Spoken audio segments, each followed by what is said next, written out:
Now tonight, as the evening shadows fall across the field, you can see, I don't know if it even pays to come up here. Like I'm racing up here, and the objective was to get maybe 3 or 4 flights before the air goes bad, but I took a square one flight on my big 2-blade, and I've been going back and forth with this 3-blade, trying to pitch it, up pitch it. In fact, I think I did some on the last video. But at the end of it, I always come back to the big 2-blade, and what I'm trying to accomplish is to get the 3-blade pitched exactly the same, even though it's not exactly pitched in terms of load. It's pitched in terms of the physical angle of the blades. Here's what happens is I've got the blade angles just right, but because this is only a 13-inch prop, it loads the engine totally different. And what I've been doing is videotaping some flights with the 2-blade, some with the 3-blade, and seeing the feel is very identical. Not a whole lot different feel, even to the fact of, well, what happens typically with a 3-blade, you go down in diameter, get a little bit harder corner. With this plane and with this motor combination, that doesn't seem to be the all-critical thing, as it would be on some smaller planes.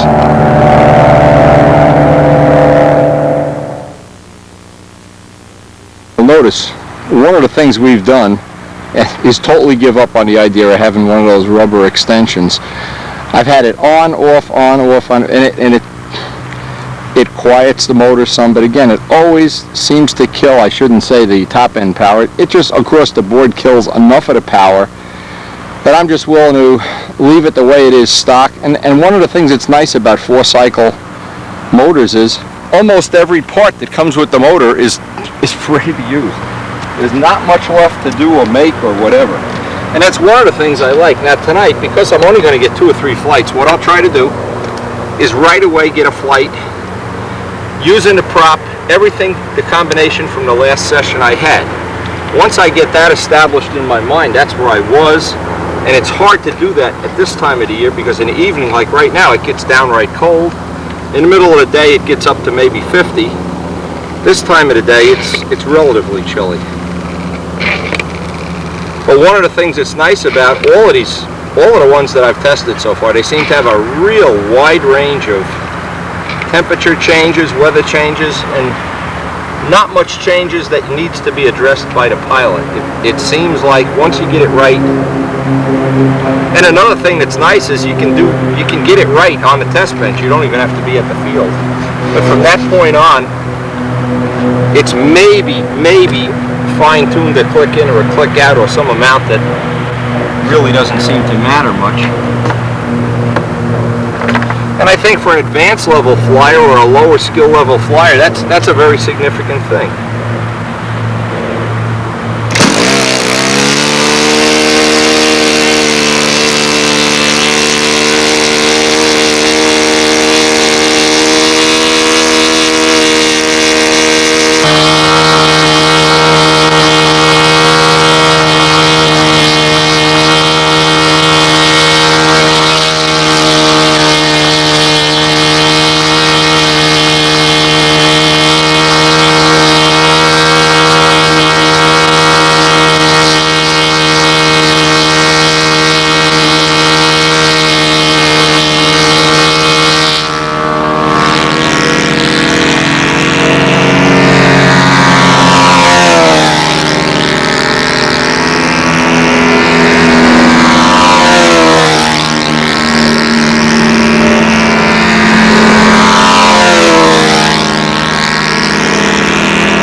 really want to have a good laugh, go look at those inside loops real close. I almost didn't get back quick enough. Sadly enough, what I thought was going to be a good test session, the shadows have already gone over the field, and see, this is what happens, and it's never a good idea to fly when you're going in and out of the sun. So I'm going to quit while I'm ahead. I got a couple of flights. I didn't really accomplish what I wanted to, but tomorrow we're supposed to meet down at the paved field, and we'll just hope for some decent weather. Time is never really wasted, though, because every day I'm up here I see more and more how wide the range is on this. And I'll eventually get the kind of testing I want to get done. I'm just not, the weather is too variable right now. It goes from stone dead to where the air is crazy and you're in risk of losing the plane, and I'd really like to use this as my test plane for the rest of this season. So, you know what? Sometimes it's just better to quit while you're ahead.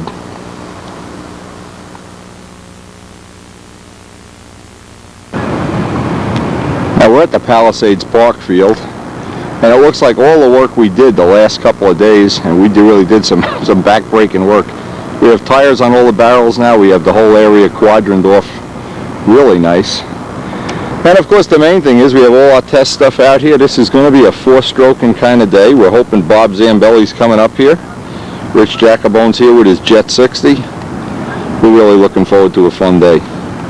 And what we'll try to do is, this is probably going to be the last time we get to fly this, since yesterday, into yesterday's mail, we got the infrared control, and obviously I didn't have time to set it up last night, but the next time we fly we'll probably have the infrared control installed, and this guy will be our spare backup plane for whatever. But if Bob gets up here today, we're going to have test pilots for everybody.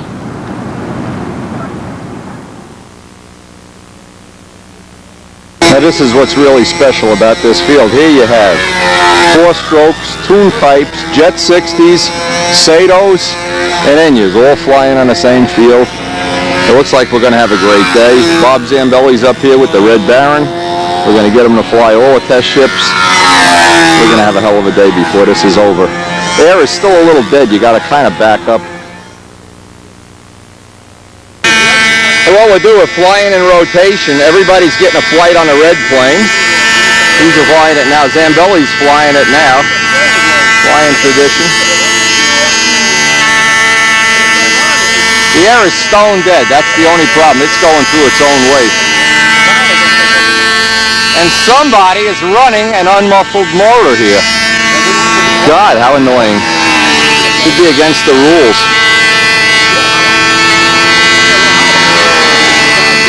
Anyway, we intend to spend the better part of the day flying each other's planes. It's a test day. It's a fun day. That's the whole point of it all. And I just want to make sure everybody watching the video understands. There's been a rash of people proposing every kind of rule change in the world. I have a suggestion. Change nothing. Send your name, address to Tom Hampshire and say, no rule changes for the next 10 years. We'll all be better off for it. It just doesn't get better than this, except for the fact we're in dead air, but hey, we could live with that.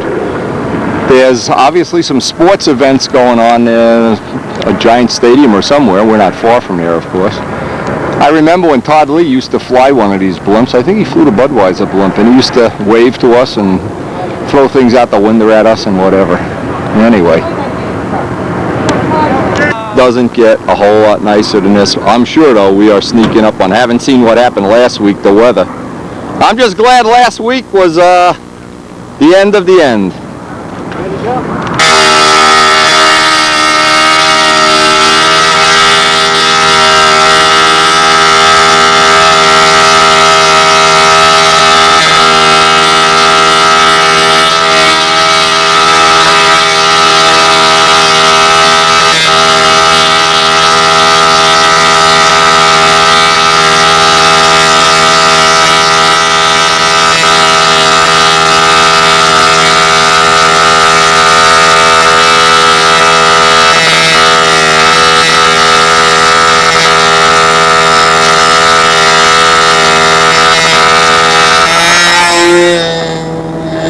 In rounds where everybody gets a flight on one plane, then we put another plane, except Rich is the because he flies like George Aldrich backwards. We can't all fly his plane. Best time of the year. There's no contest left this year. Nobody cares if you pull a wing over out a little high or something. It's the best of all things. It's probably the reason years ago everybody originally got into the hobby in the first place. By the way, I've really, again, I want to say, totally abandoned the idea of running that little rubber duck. What I'm going to try to do is get Warren Walker to weld on a little, he has a real high-tech welder, a little downward spout there just to keep some of the oil away from the electronics.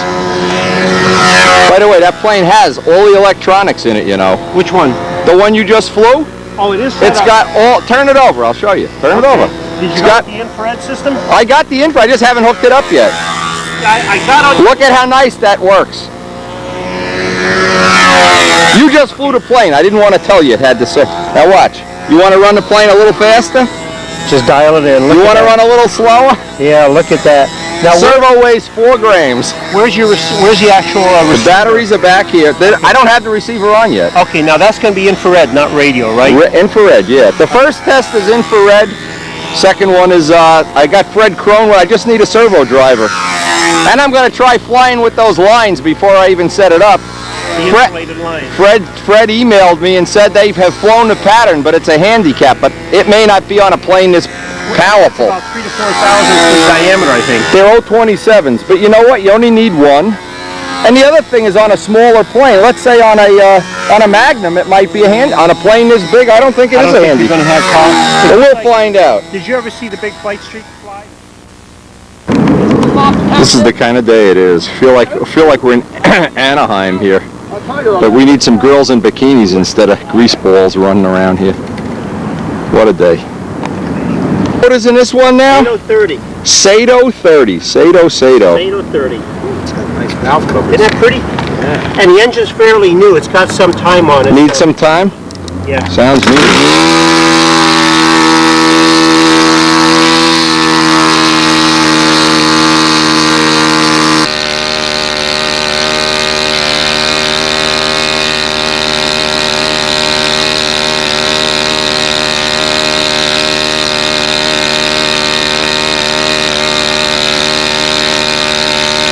Can't even follow this.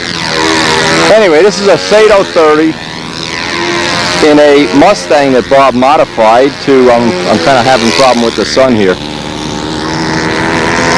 It's got a little dihedral, it's got the gear in the wing.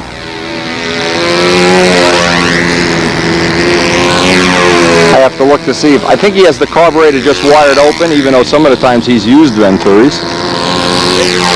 I think the consensus of opinion now is most people want to just use the throttle and live with the fact it's a little heavier. The sound is really quiet, really nice. Looking forward to flying this myself. Looks like a great little plane. Now I was glad to hear Warren Tiart has gotten a 4-stroke for one of his planes, and he was having a couple little teething problems. We're going to try to get a consensus of opinion. See, Bob is real good with the little motors. I'm not good with the little motors. He seems to know what to do. He's getting them a flip, start on a first flip and everything. I'm not real good with the little motors. I don't have any. That's the reason. I don't have any little planes even, but trying to build up a data bank on the big ones, especially the big Satos.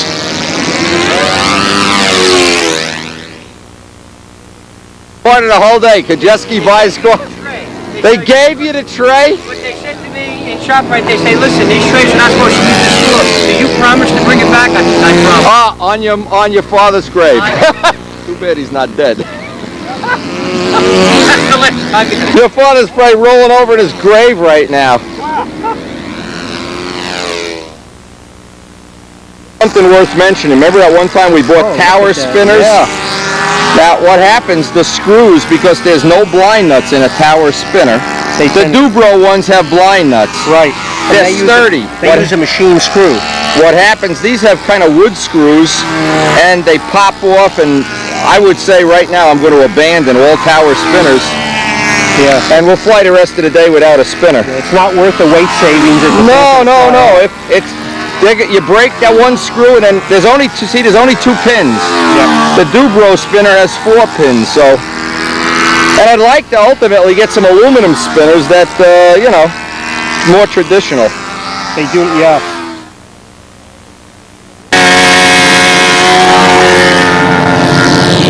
Ooh, that thing makes some power. Yeah, it's a powerful motor. What power do you have on it? 12.5. Okay, see, I got a 13.5 in a red barrel. 12.5 seems about right for these 52s. Let's see if he's got it working right. Gotta get out of the way here. I'm a little too close. Okay, Mikey. This is what Kajeski likes. I better get down with it. Oh, man, I'm getting too close. Woo!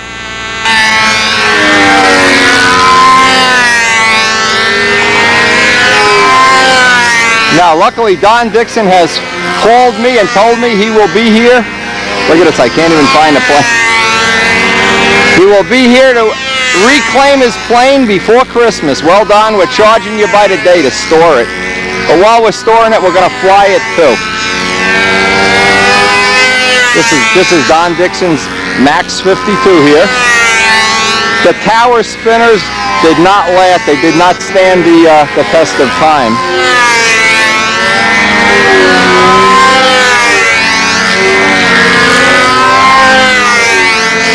And this does not have the right tank venting. It's really a nuisance to fuel and start it because I don't have a proper uniflow vent. The vent is too low and it wants to siphon into the muffler all the time. Whoa, Mikey's getting cocky. Hey, Mike, you crashed Don Dixon's plane, you'll have to build him a house.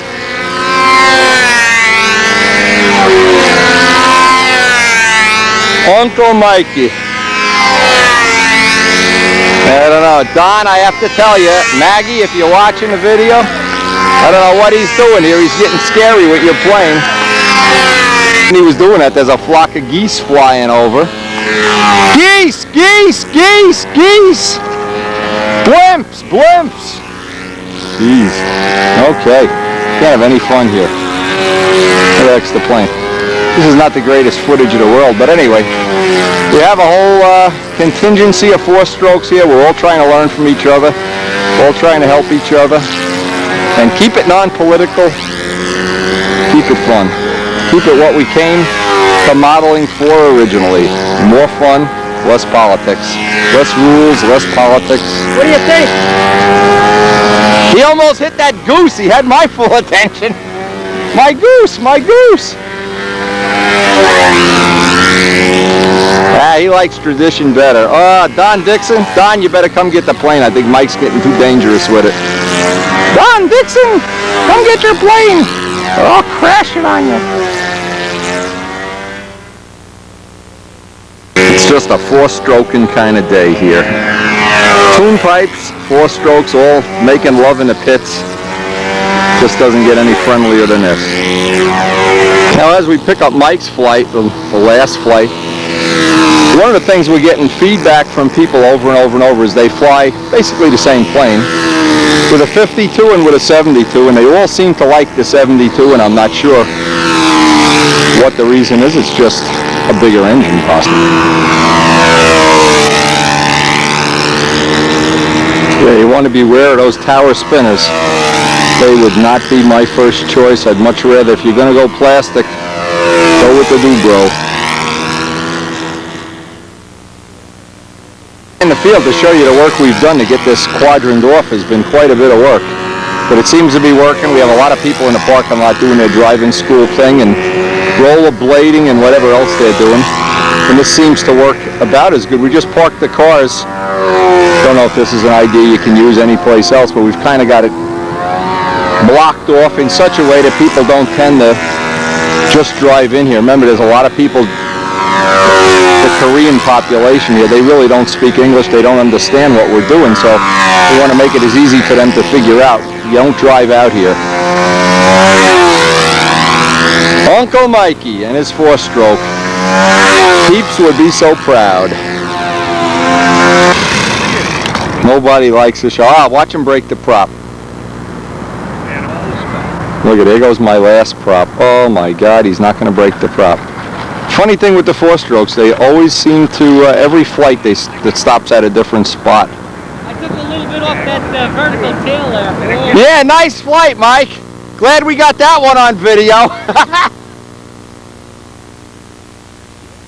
It does, look. Oh man, look at my plane, my plane! Something to do this afternoon. You got something to do.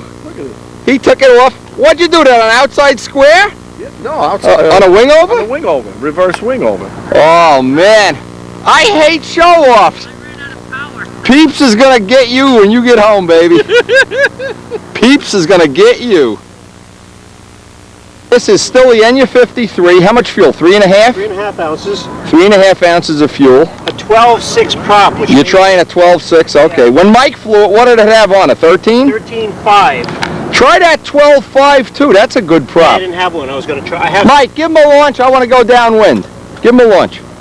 Wait, Bobby. I want to go downwind, get this, now we finally have some air after Mike busted the rudder off the plane. Did he? Oh man! I just skimmed it. Turned my plane into a ballerina. Oh, you almost. Okay. He only took an inch off, so it's okay.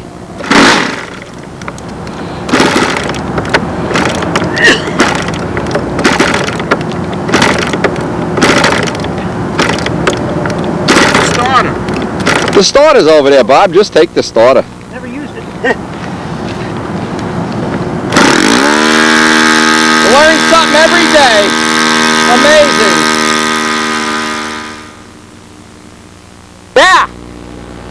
Some of the criteria we have for these test days is we make sure everybody gets to fly all the planes. That's one of the criteria because different people give different feedback. Now, just as an example, I'm sure when Mike flew this, he said it was wimpy. Now I flew it, I didn't find it to be wimpy. But Mike, being a physically stronger, but by a lot too, by the way, than me, he just seemed to feel he liked the way Tradition flies, especially without the rudder now that he busted the half of the rudder off. A lot of guys, the finesse guys, and I'm sure a lot of people would prefer the 52. But in my case, with my flying ability, flying style, whatever it is, I've kind of settled on the fact that I like the bigger motors. And that when I do the Typhoon and we already have the plans roughed out, one of the things I'll be making sure is that I can get the nose moment short enough that if another motor comes along, and we haven't tested the laser yet, but assuming some of these motors, for instance, there's a Sato 80. Anybody out there with $250 to spare, send me a set of Sato 80. I'll test it for you. Anyway, Bob is going to put the 70 Max that belongs to Bob Dixon, not Don Dixon. It's Bob's motor.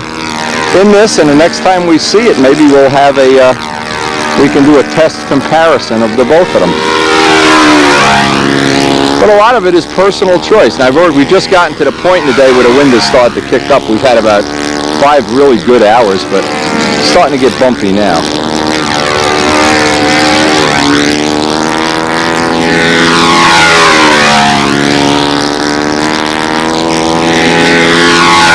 And we have a winter of building ahead of us that I've never anticipated more. Just how many choices I'll ultimately wind up having. And remember, I still have Bob Dixon's Max 90, or 91 I think it is, sitting in a box. Have never even put it in a plane. We get somebody to volunteer an old Cardinal or something that we could soar about 3 inches off the nose. We never know when these test planes are going to become available for service. Now, if we were flying a bunch of real, like Danny's Mustang or other competition planes that you really don't even want to put a scratch in, this wouldn't be half the fun. The fun is none of these planes are so good that when you do bust the rudder off or some other, like you have to pull a tank vents out with a pair of pliers or something, it really doesn't ruin your whole day.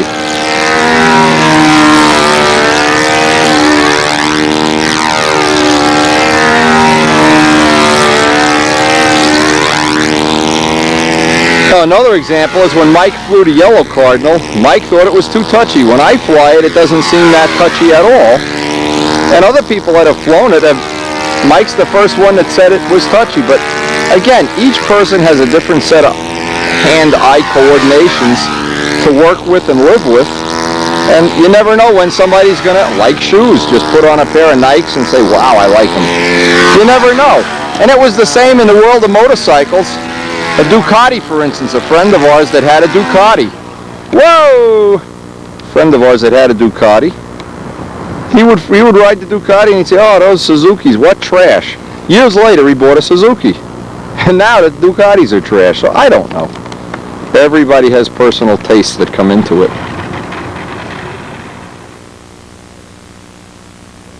One of the things we found over and over again, Bob's been checking different glow plugs in this engine. You can see we just had a run where it cut out early. Usually that's a telltale sign that it's time to change the plug. Now, I gave him the Max 70 that has a proven Max F plug. And believe me, there is no substitute. I just haven't found one. If there is, I haven't found it. The 4 strokes that I'm running now, every single one is fitted up with a Max F plug. I wish there was a substitute because they are expensive and you can get them discounted from Tower if you buy a bunch at a time, but a suggestion is buy, if you're going to be committed to 4 strokes, buy 5 or 6, run them all on in your test plane or on the bench, a couple of runs each, and then box them away. By the way, one of the convenience things now, you can buy these from Brodak. Brodak has them for sale. The prices, sometimes you can buy a quantity and get a discount. Again, of all the plugs, if you're going to run 4 strokes, this is the one you want to have. It's just worth the money. Doesn't even pay to check the other ones. We've already several times gone through the whole gauntlet of plugs and never found one better than this for any of the 4 strokes. In fact, the Sato has the original F plug that I put in there, and we're on gallon 12 right now. You figure it out with a 4-ounce tank, 4.5-ounce tank. As the poor Red Baron. Bob has no respect for the Red Baron. He just throws it on its back.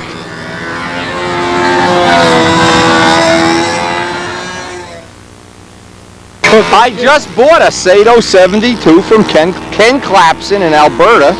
Found one in a hobby shop. He got it for me. Right. It's going to be here soon, but in the meantime, I'm wearing everybody else's engines out. Is this something you need? This was in the bag. 1 second, let me see. Go ahead. Mike's got some Hawkeye air here. We want to catch him on video shortening the rudder again. We got to call him Mike Short Rudder Kajeski. Yeah, that's an OS 70. Now the 70 is, I guess it's a little bit bigger than the 60. No, it's actually... Boy, I'll tell you, Rich, they didn't waste an education on you when they went for that Rhodes Scholar thing. What does it mean, 70? That's the displacement. 0.7 cubic inch. Right, so therefore it's a little bit bigger. Yeah. Actually, the 60 is a little bit smaller. Right, okay. Well, you're going to trick him. Mike's getting real. Look how cautious he's getting. He's not even getting close to the ground. Oh, Mikey, you punk. You punk. Actually, this is Mike's plane. We confiscated it back. He flew it for 2 years with a Tiger 60 because we needed a test plane, a reliable test machine. That's Mike's baby. Mike loves his tradition. That's a good flying plane. Hey. Did they have many funks on it? Oh no, 25,000, 30, I don't even know. I don't think there's many planes have more flights than this one. And with more different engines. Every tune pipe you could ever put in a plane has been in here. Every big engine, big 2-strokes, 40s, 51s. As far as you're concerned, what do you think is the best power plate you've ever had in that engine, in that plane, from day one? I don't know, toss-up. The toss-up. It boils down to which ones are good. And that's, the Sato looks like it's real good and friendly. The Max was a little overpowering in my feeling. Not that I couldn't live with it, but the Sato is friendlier. So with all the engines you've had, if you were going to just, if you said, okay, I'm going to I'm going to go enter that in the nest this year in 2001. What engine did you stuff in it? Probably leave the one that's in there now. But the problem is, it flew real good with the jet, for sure. Oh, you had? I didn't know. Oh yeah, we had the jet in there for a while. It flew real. Actually, we had Rich Peabody's PA-51 in there. It flew good. It flew good with a double star. You know, the thing is, the only engine it didn't fly good with a Tiger 40, a Tiger 51, was really wimpy, and all of the 40s, the OPS and that, they were really, because it's a heavy plane. Any of the big displacement engines, it was fine. Bob's the torque to haul that around. It's torque. It's torque. It's not horsepower. Sato 72 or 70. I'd like to get my hands on a Sato 80. They make an 80 that's a little heavier, but hey, you got to find somebody with deep pockets, deep wallets. Now, how much did you sell for it? 72. Joe paid $220 for it down in Penn Valley. Yeah, there's one guy advertised on the internet, I forget his name, some funny sounding French name. He said he'll sell it for $200. Yeah, but it's not a big deal. Buy it. I mean, Oh, yeah. I mean, what is it? If it's $2 cheaper, your whole world changes? No, I don't give a shit. A guy with a steady job, eat less hamburgers, and you'll solve two problems at once. Skip a few trips to Mickey D's. The way Fitzgerald has trouble finding McDonald's in France, I mean, he did himself a favor by not going there, getting all that indigestion. I'd recommend closing down the U.S. Embassy and saying we're going Mickey D's. Man alive. That or declare war. It's hard to believe. My wife was reading that, and she says, how can somebody go to France and eat at Mickey D's? I mean, it's almost sacrilegious. We could declare war on France. There's nothing worth winning. Dave, we really love you, but you got to be able to find Mickey D's, man. This is terrible if you can't find it. Look at this. He's going to run out of fuel. There goes tradition, the late tradition. This is how, look at this guy.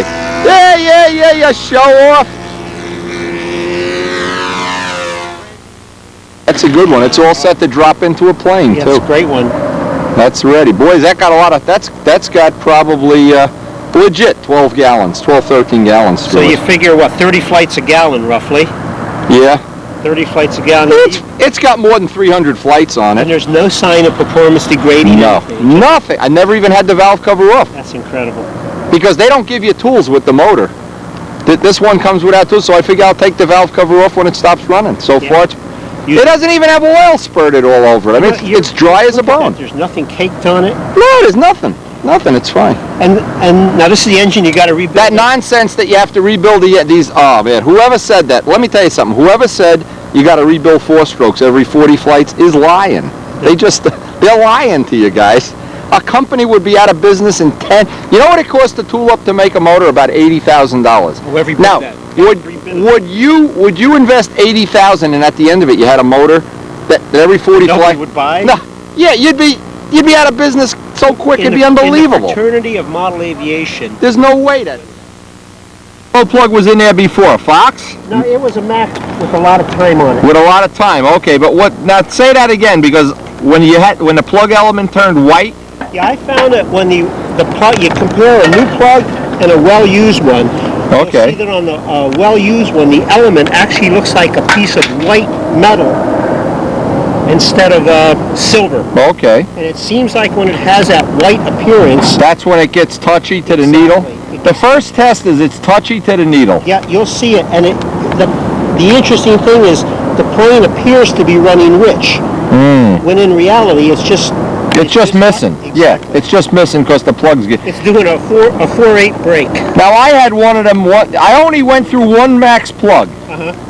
It lasted, I don't know, 6-7 gallons, whatever, and then it started getting hard to needle. It wouldn't needle the way predictably, and I put a new plug in that was perfect. So I don't know if that's atypical of all of the engines or just of, that was in the Max. The Sato has never eaten a plug yet. Yeah, the Satos are much more gentle. Sato, I think, because it's lower compression, they're just more gentle on the plugs. The scavenging within that hemispherical head, I think there's just a much more efficient combustion chamber. Well, the Hemi head works on 2-strokes, we know that. Oh yeah. Well, the most efficient 4-stroke engines are Hemi also. Look at all your twin cam engines, your high performance. Oh yeah, yeah. The Alphas like that, the old Ferrari. Mike, hold this, will you please? I'd really hate to get hit with this.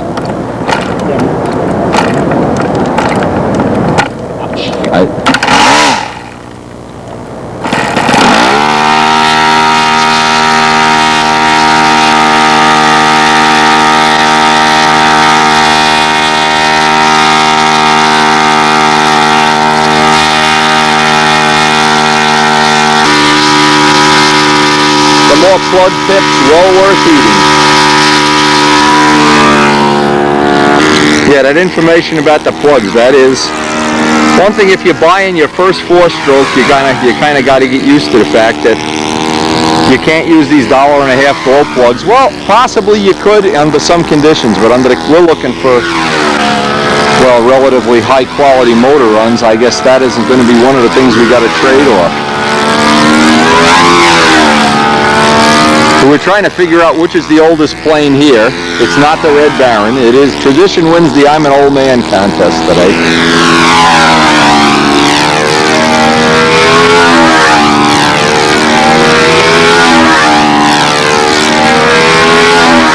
See, Mike, he has no muffler on this at all. It's just a pipe.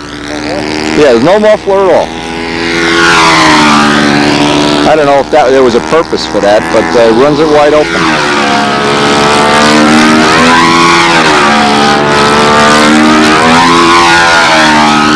We're sorry Danny couldn't make it today. Boy, he missed a good one.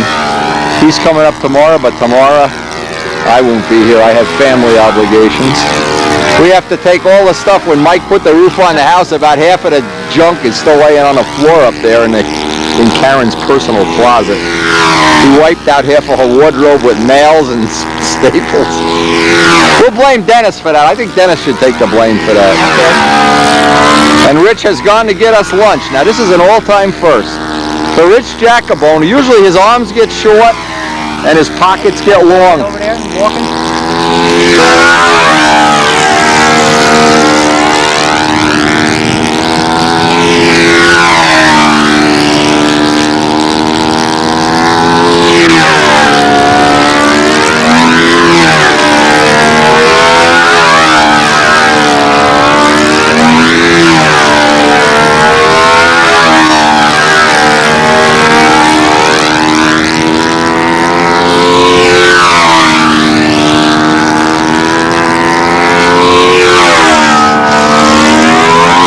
We get a couple more weekends like this, Mike. Yeah. But I'm not holding my breath, if you know what I mean. They already have snow up north, up in Midgleyville. I don't know if we're going to be able to avoid the wrath of a harsh Canadian winter here. To send all that snow up to Ken Claps and let him keep it up there in Alberta. Ken, keep the snow. Probably already snowed up there in Canada, who knows. Anyway, Ken is getting me a Sato 72 Black Knight. Then he's going to hand deliver it.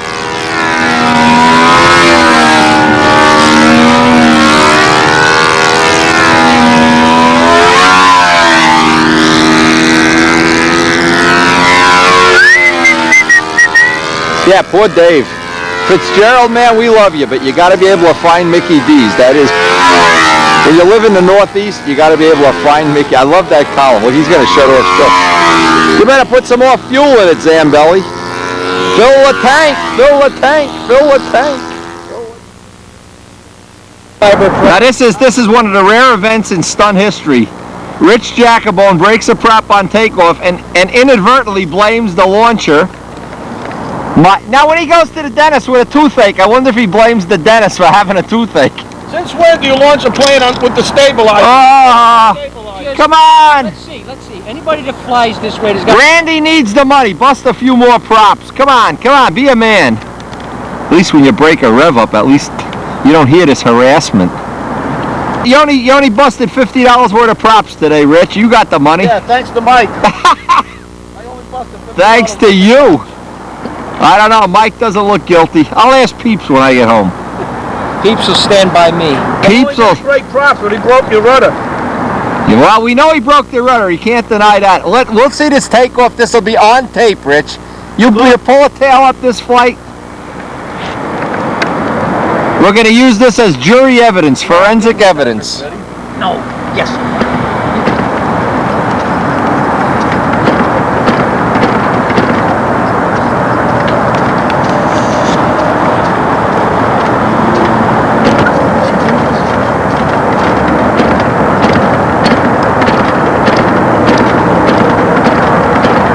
Always man enough to admit when he's wrong. Ready? All right, good. Fly. Start it. Oh, now he's going to whack his finger.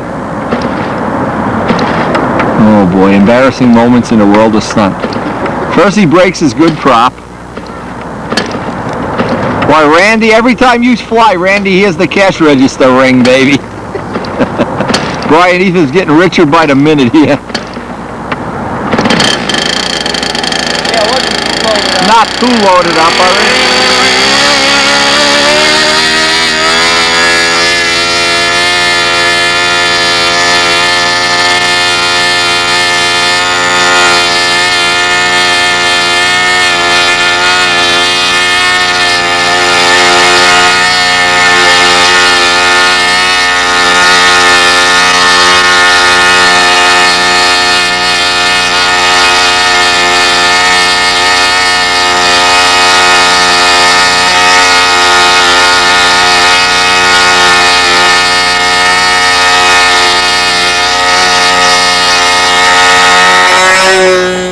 He took off without breaking a prop. Hooray! You better stay down there.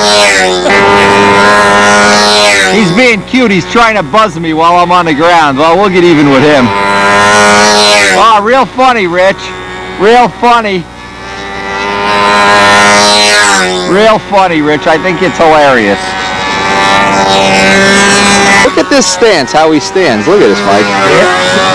This is great. Rich, we love you, baby. Peeps loves you. Peeps really does like him, you know. It must be all the fleas he has on his neck or something. Anyway, we're winding up on what is a day of infamy. The four-strokers of the world. Four-strokers of Bergen County. Who knows what we are.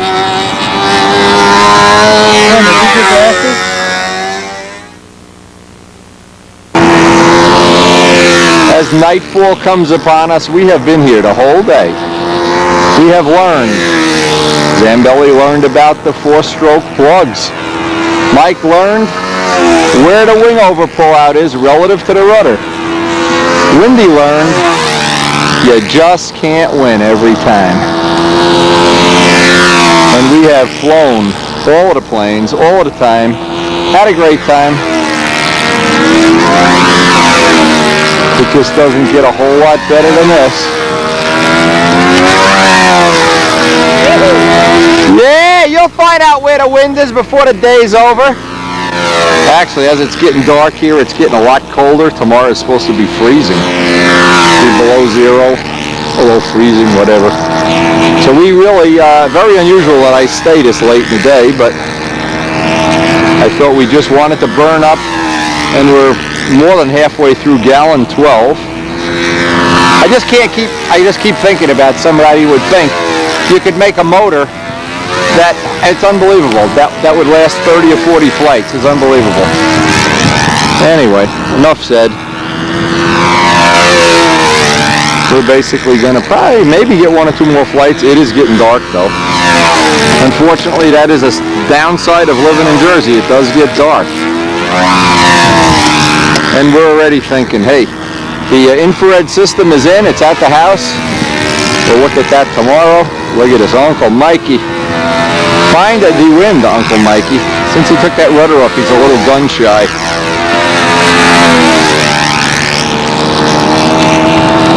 I'm not gun shy.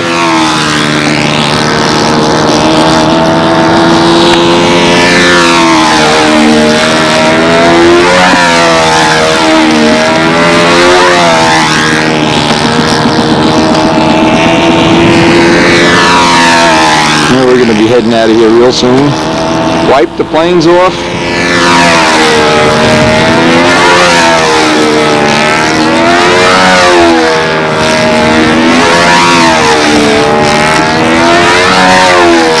By next Saturday, we hope to have Mike's plane finished. Tomorrow we're going to put the clear on. No matter what the weather is, we'll get the clear on. A couple other little patching jobs there. Little things have to be done, the hinge pockets. And we will live to fight another day.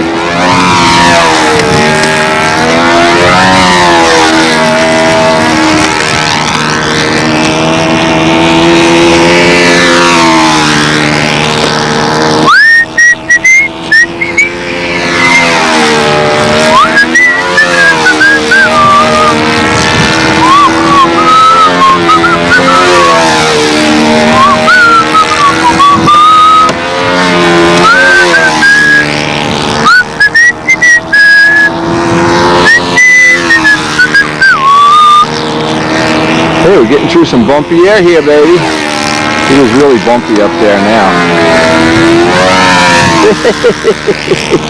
Oh, Mikey, you're a lucky dog. You're a lucky dog, Uncle Mikey. And boy, is Peep's going to be mad at us that we're not in the cage all day. You coward!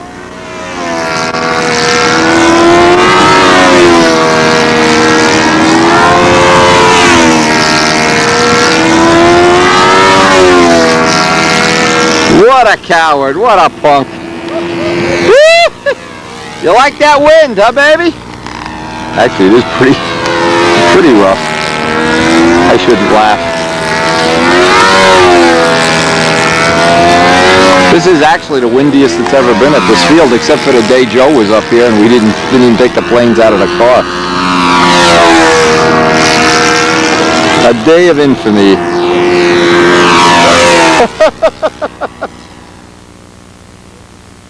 Now we have a tradition here. The guy who flies the plane last has to wipe it off. How many paper towels do you need to wipe that off? 2 rolls. 2 rolls, I knew it. He cries the blues. I confess on camera, who busted this rudder? Look at that rudder. Look, yeah, but look how nice and even. Look how straight. I wish I could write my name in here. Hi, Wendy. Look how straight. And look. Oh man, Don Dixon is going to kick your ass. The prop sticks up higher, and I didn't break the prop. And this is the evidence. Is this the forensic? Look at this, Rich. Randy Smith loves you. Oh no, this is Brian Ether. Brian Ether says I have keep this breaking man these props. to thank for. Now see, here's the deal. But tell it on camera, Mike. He refused to pay for one of your stooges. He refused to He's buy making a bogus brand of So stooge. he got even with. First he ordered a stooge, and then he refused to. refused when he found out how much it was. Oh. First he wanted 2. Boo!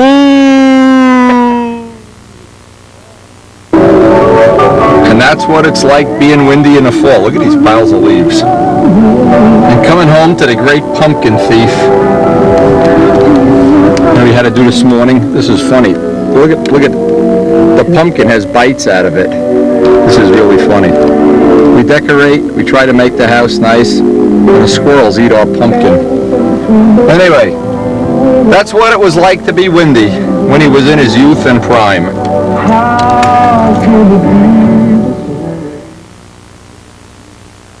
I pull in a driveway and there's Mike's Cardinal. He must have been here playing today. Where does he get the time to do this? Anyway, we're going to work on his plane tomorrow, hopefully finish it.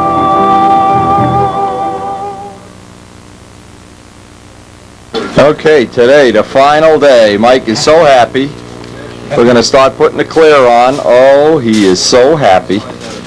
How cold is it out there? Really cold or Yeah, it's flannel shirt weather? not 20 Okay. below 0 yet. Okay. And we'll just put the clear on this. 1 or 2 coats per day. Make sure all of this is covered. Because wherever it is, you're going to wind up possibly getting those little dots. And then up here, take a new piece of tape, and where one thing ended, just keep moving it each time each time you do a coat, and you won't get that razor line there. All right, as soon as this is done, get ready to spray it. Nick was very impressed with the new rudder tip. When he got down here today, he said, gee, we should have made it that shape all along. Hey, and if we get a non-flyable day Monday, we're going to try to fit up that infrared system. We have everything we need right here in the house right now.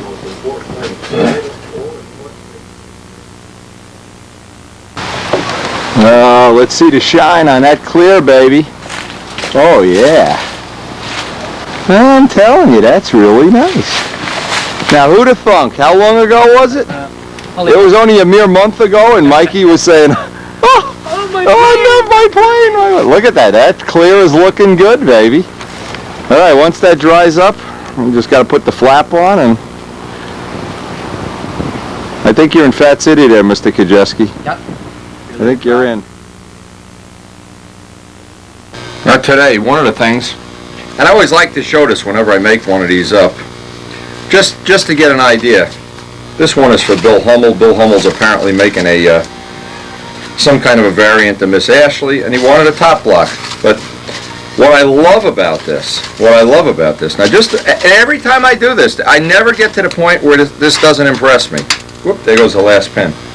Every time I think of, well, what would it be like if years ago we never developed, or never tried, or never added to the development of molding these blocks, and how many Noblers we've made, and how many Spitfires and Miss Ashleys and everything.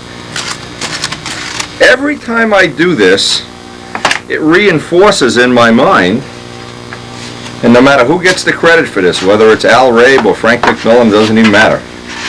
What you do have to remember, or what does make sense, is every time you do this, you've just saved somebody a couple of days of work. And every time I pull one of these apart, I just think, what about that big chunk of a block somewhere in the world? Try to find that 4-pound block, carve it all up, oh, the grain, and it's thin in spots, thick in spots. And when you do it this way, it's just perfect. Well, I've said this so many times, but it's such an important key part of what motivates me. And a lot of people, you know, their motivation is a little bit different, and that's certainly no problem with that. But my motivation is when I can come up with something, and these molds that have been, many parts have been made off them. Every time I do this, I think, wow, what a saving that is for somebody. And how nice, I never stop thinking about that. Let me get the phone. I keep thinking is when I get rich, if I hit the lottery, or if somebody sends me one of those Sato 80s, first thing I'm going to do is buy a new piece of sandpaper. This piece of sandpaper has been on here for a few years. Anyway, just think of those balsa blocks. Not only that, to get good blocks, and anybody knows the reality of this, you have to buy 4 or 5 to get one decent one. Not even a good one, just a decent one. And they're in a $20 range. 48-inch blocks are real expensive. And all of that carving and hollowing. Oh. But somebody has to do the development work and come up with the idea. Or, in my case, sometimes it's not even coming up with the idea. It's just making it practical that an average person can do it instead of having to be a rocket scientist. Yeah, to me that's just something that's really special. And what I always do before I send these out, I put a couple extra pieces of wood up by the nose in case they want to use a smaller spinner or a different shape spinner. And then what I always do is I put tape on the pieces, because you don't want to let this sit on a shelf for 2 years.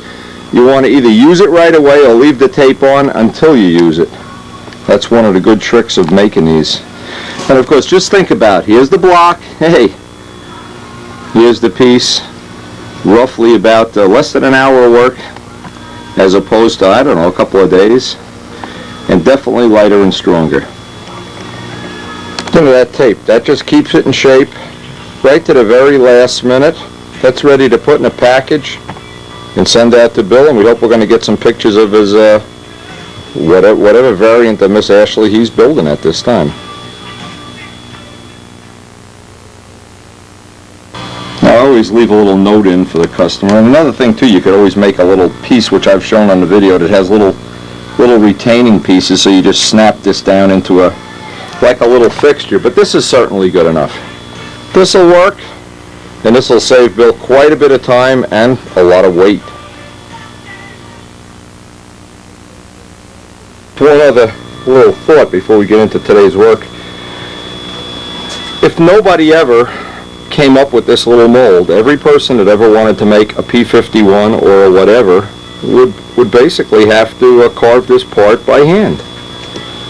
And I doubt that you could carve it out of balsa and make it this strong or have this much of a good finish on it already. Ed Gallagher's been making me, he gave me this new technology, which is this black rubber. I think he's got carbon fiber reinforcement in it or something. I have to talk to him about it. But basically what that allows me to do now is every day, now this one is a prototype one. I need to get a little probe to get the part out. I use my fingernail. See how I put the little, so I wouldn't pull it out backwards. This one has even a nicer finish on it.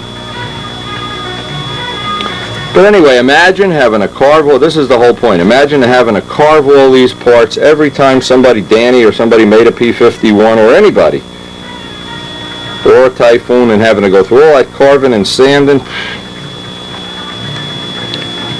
But once the part is developed, once the mold is made, that's what makes this all possible.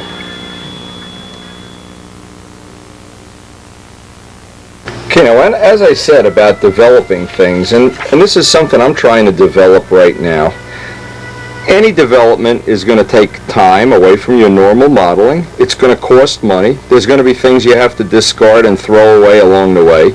But in my case, what I ultimately want to do is try all the systems and then see what's most appropriate. See, some of the things that are really appropriate for other events, like scale, might not be appropriate for us. And I want to just take a few minutes, go right through the reasons, because we're going to be spending a lot of time and energy and money on this. And I'd like to show the logic. The logic is I want to be able to control the throttle in flight. Now, these are the most obvious ways of doing it, some of which are already in use. For instance, this is Fred Cronwet's system. He's helped us. This system is a given. If you're a scale flyer, you almost have to use it. But is it going to be appropriate for stunt? Jim Young makes a real nice handle. I don't know that the handle would be the most convenient way of doing it. But let me just go through some of the ways and some of the things I've been thinking about. Because again, developing things takes time. And what I depend on is other people's feedback and trying to homogenize it and then figure out for myself, based on all of these possibilities, which is going to be the most appropriate for the Typhoon. Now, since we already have the infrared system, except that it's basically a kit that I have to put together, and I'm not really adept enough at knowing how to put it together, I'm going to need some help with that. The fellow that's making it, it's a prototype system. It's not something that's on the market yet, so we're going to kind of work with him and possibly even today get him to give me some help installing it in the plane, and if not, I'll try to do it myself. But the biggest plus, the big reason in my book that an infrared system might be worth trying is it eliminates the need for insulated lines, and that's a giant plus. It's a very big plus. Very lightweight. In fact, this is the part that goes in the plane. This is the sensor transmitter, the sensor receiver. When I put it on a gram scale, it weighed between 2 and 3 grams. It has outlets for servos. It's actually a 3-channel unit. Again, the problem is I need some help figuring out how to install this. I have directions, but I'm not really adept at doing this. But that's one of the advantages of this system, because what I'm trying to do is go through all the possibilities and see what really would be, how many pluses, how many minuses, because we're going to try them all. But I want to know ahead of time what to expect in terms of the basic needs that I have, and some of them are unique. I'm going to explain them in a minute. On the minus side, this is the minus side. This is what the transmitting unit looks like when it's a kit. You have 10 LED sensors, and obviously what you have to do is, just like your channel changer on the TV, you need to point this at the model. Now I'm thinking, while I'm flying with this hand, am I going to be able to, you see what I'm saying? If I hook this to the handle, is it going to work? I was also thinking of putting this in the hat itself, so only this would come out the brim of the hat, so that wherever I looked, the sensor would go. Again, what I'm really hoping is, and I don't have an answer yet, I hope somebody's going to come up with an even better idea. I had thought about putting that in the brim of the hat and then having a controller down in my left hand. Again, none of this is easy. There's an old saying, we don't go to the moon because it's easy, we're going to the moon because it's hard. So the first part of any of this is to decide which way, when you start a journey, the first thing is to figure out, are you going to step to the right or to the left? Well, we need to make that decision very quickly, because we're really running out of good air to do any reliable testing. Now, it may seem funny that I put Fred Cronwet as the first plus on the servo driver system, because number one, he's already done it. We already have video of all of the possibilities.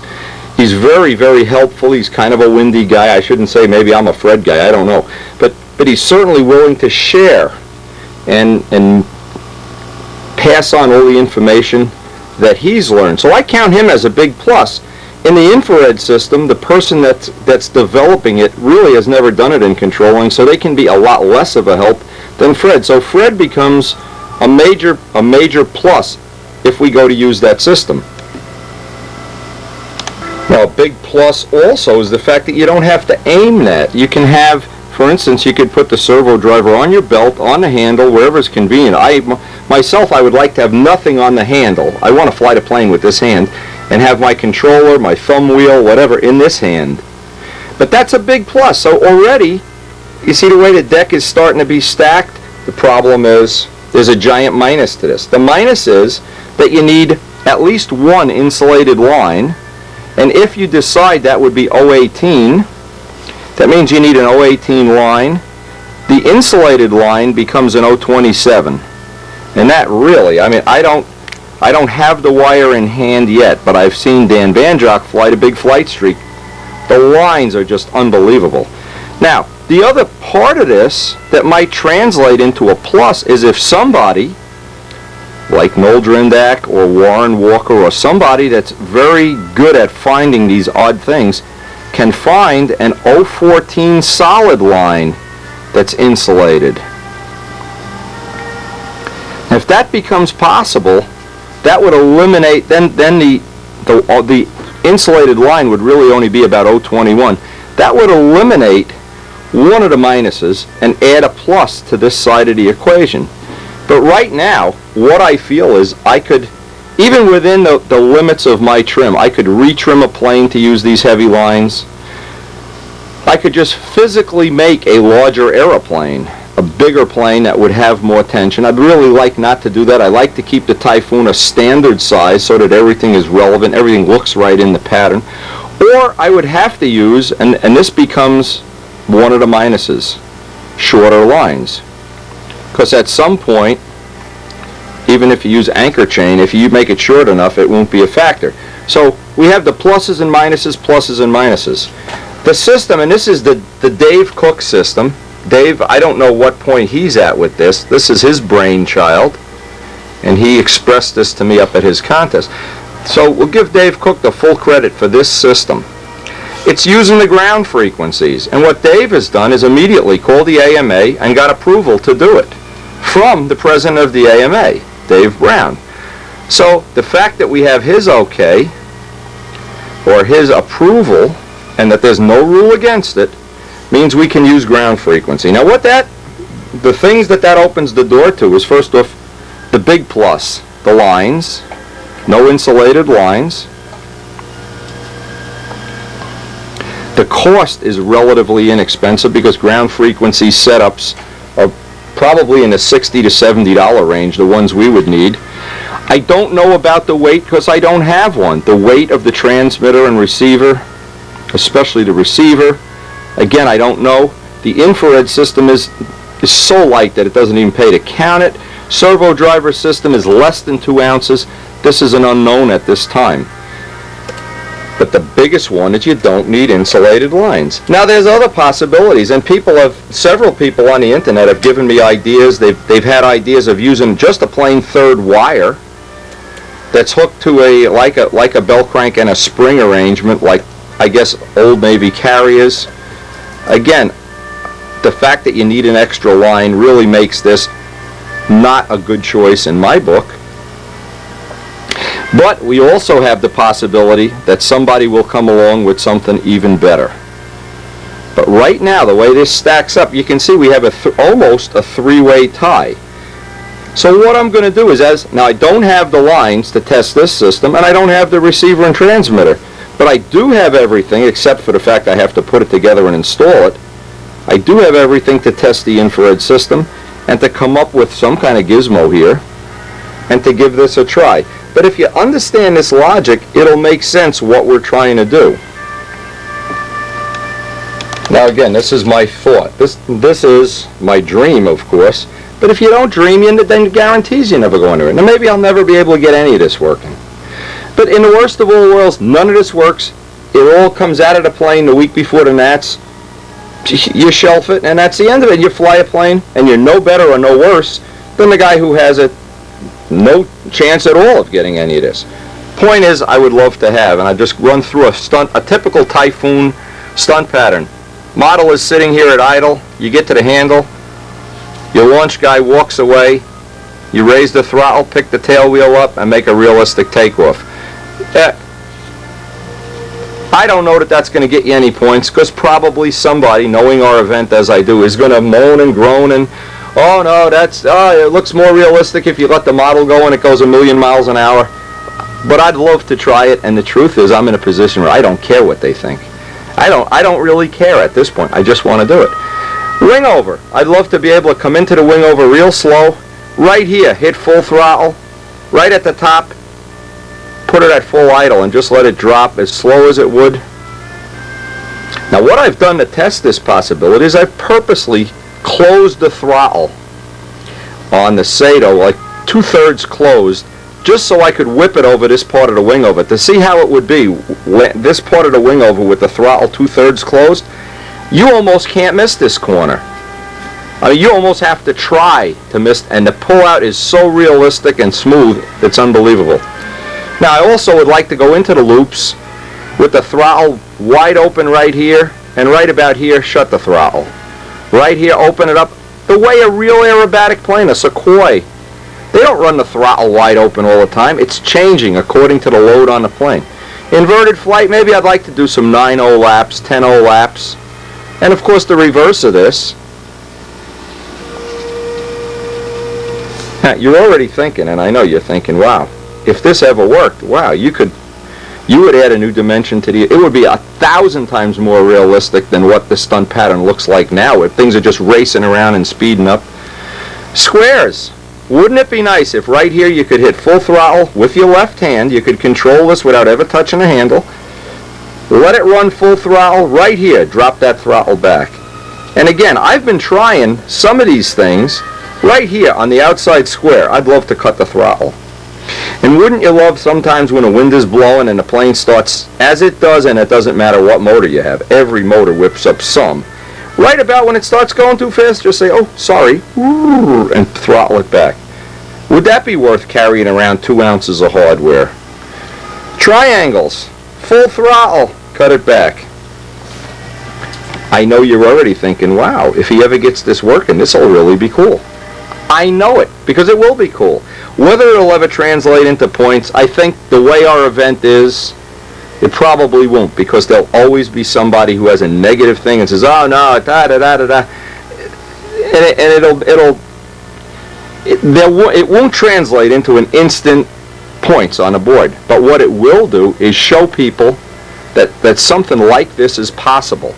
What it does too, it eliminates the motor run 1,000%. You don't need to worry about setting a needle valve in the pits. As long as it's close, as soon as you take off, you could set your level flight speed.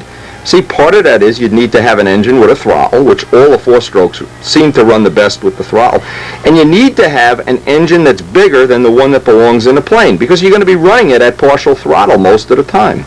So all of this coordinates into a dream of mine. I hope it works out. Again, here I'd like the same thing on the up legs to have full throttle, and on the down legs have, and I don't know, one of the points somebody brought up at the field is, well, wow, it's going to take you a long time to learn how to fly in with both hands. You know what? If you don't start trying to learn, you'll never learn. You got to start somewhere, and I'm sure there'll be some embarrassing days when I hit the throttle at the wrong time or whatever. Or the batteries go dead and it locks into idle. But you know what? That's the nice part about not caring. If all you care about is winning, then this is not a good idea. Then you better keep building those planes that all look alike and sound alike, and because you will have a better chance of winning. But when you do this, you have a chance of doing something that I don't think anybody's ever done before. I don't think anybody's ever done this effectively. They might have done it with a J. Roberts or with Springs or something, but to do it totally reliably with infinite variation, I don't know that this won't be the first one. And maybe you'll watch the video and you'll get out and do it before I will. I don't know. And it doesn't matter. I don't need to go down in history as Mr. Throttle. I've developed enough stuff in the event that I have the luxury now of doing things that I don't care if people like them or not. That's a luxury. When you don't have to worry, is this going to affect my image in the world of stunt? No. I don't care. What I do care is if this works, there's going to be a lot of eyes open up the first time this works. Now, again, if I can learn how to fly this, shut the motor off on the downhill legs, shut the motor off. If I can somehow, think of the vertical 8. Right here, wouldn't you always want the engine to just really be pulling? And then right here, shut it off, let it go through. And I don't know if that speed down would be 2/3, 1/3, but we have all these infinite adjustments. Again, how many times have you been right here, and you get right here, and oh, you wish you had a little, wouldn't you like to just open that throttle a little bit more? Come across, and now you notice downhill leg goes 1,000 miles an hour in your mind. Just be able to slow that down, and in the corner, what happens as you slow a plane down? It rotates more than turns. So you get an infinite, when you see a flight, even one of the flights I taped where the plane is going a little slower than normal, it rotates. It rotates up to the point that you stall the wing. Rather than flying through a corner, it rotates in a corner. Overhead 8, I have an idea. You just pull the throttle wide open, and on the way down, shut it. Leave it open for the whole top. Here, again, wide open throttle, right here, shut it, wide open, right here, shut it. And then the last one, the landing. I mean, can you imagine? You do your 2 level laps, wave to the judges, wave to your wife, girlfriend, or whatever, and then, like a real plane, start throttling back to where it's just hanging in the air, come down, land on the mains, hey, roll a half a lap, a third of a lap. Again, in the rule book it says do this, that. I don't think the rule book even applies to this. This is something I just want to make sure it gets right in front of the judges and do one of these things where it drops the tail wheel, sit there and idle it, pull it up, make sure it's right in front of the judges, and then wave to them and say, hi guys, and shut the engine off. Another side benefit, you'd never get a motor overrun. You'd never have to worry about metering fuel if you can make it work. See, that's the thing. If this was easy to do, if all this was just go to the hobby shop and buy it and it works, or if learning to do this, flying with 2 hands, was easy, I don't know that I won't be the first person ever to try to fly planes with 2 hands. Maybe the scale guys do, but then they don't do the same thing. Their thing is a little bit different, probably just as complex, but it's a challenge. And what I'm going to do is build this purpose-built Typhoon with a very short nose, which will be very scale, extremely scale, be able to swing a big prop, be able to fly the whole stunt pattern at 2/3 throttle, and have this choice. And if this dream ever becomes a reality, I don't know. I think it'll just be a special accomplishment of mine. And if it doesn't, well, we don't know. We have to think it's going to happen.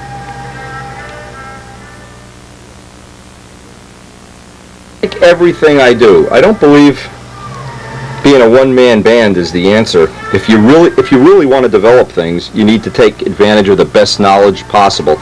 It's like building a football team, a baseball team. You need a good catcher, you need a good pitcher, you need a good receiver, whatever. And in this case, I would never be able to know all of the things Fred Kronwetter's known. But if he'll share them with me, I can take advantage of what he's learned and try to push it into another event. Augie Buffalano, who let me fly his plane, has helped me many times understand how these servo drivers work. Dave Cook, for his idea.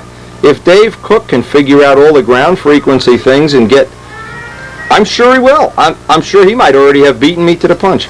My friend, I don't know his last name, Ron at the hobby shop, who's helped me with all the electronics things. Sergio is the one developing the infrared system. And Ed Gallagher, who has extreme experience with radio control and molding, and has offered to be as much help. I'm really looking forward to working as part of a team. And if this works, again, it's what I dream about. Remember, a couple of days back we went out and had a full test day on our full 13-inch carbon fiber prop, a Bali. It started life as a 4.5. That's meaningless because we've changed the pitch several times already. But each time I go to fly it, I learn a little bit more about the characteristics. Now, one of the things for people that really want to do this fine-tuning, and this would apply to a Fox 35, a pipe ship, or a 4-stroke. Plane is going too fast, but the motor is in its range. When the motor is okay and the plane's going too fast, what it's telling me is I have too much pitch in the prop. Now remember when we made this gauge up? Now the gauge comes into play. I don't know if you're going to be able to see this, but since we've pitched this back and forth about 7 times already, you see how the front of the blade, I'm pressing down here, the front of the blade, an inch from the tip is all I care about. I can see light under the leading edge. What I want to do is now take the last little bit of pitch out so that, and I'm going to move this up so that it sits flat. This is how it sits now when I have this pressed down.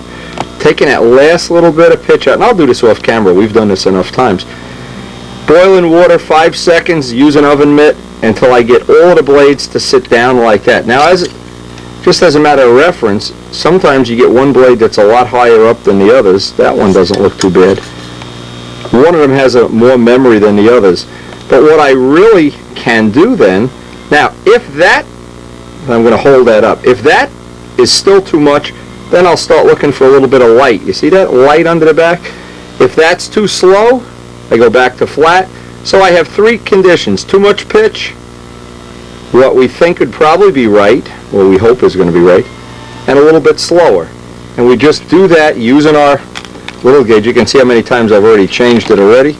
And I cut a hole because what we're doing is comparing this to 14-inch props.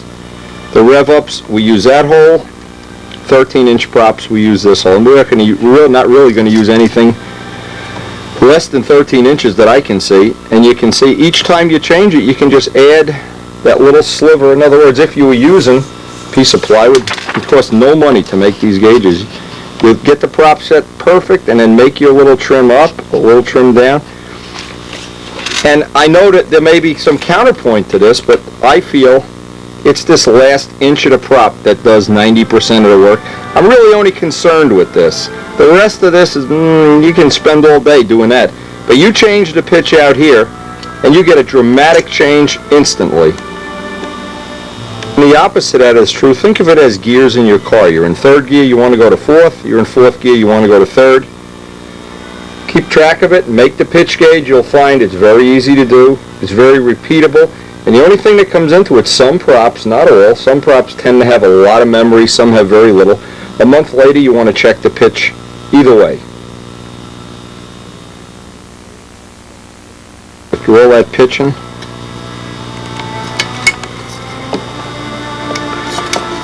now we're ready. Obviously, the next step is a day at the field, and today's not an appropriate day. So we're just going to have to wait to do our next test session. And the objective here is that we can, when we're all done, we'll have, of course, the 14.5 rev-ups, which we need very little carving and balancing. We hope at least 1 3-blade, and at least we already have a 4-blade that's pitched correctly. So we'll have a lot of choices of props to start the new season with the Typhoon. That's our objective. Now, one of the last things, and this is a good trick, maybe somebody can use this. We have a spot on here where the fuselage was repaired, and you can see what, after we've got it sanded out, it's kind of, well, we know we're not going to get a perfect blend in there. So what we're going to do is add a black trim piece in there. And luckily you would think maybe somebody will be fooled thinking it coordinates with the black horses.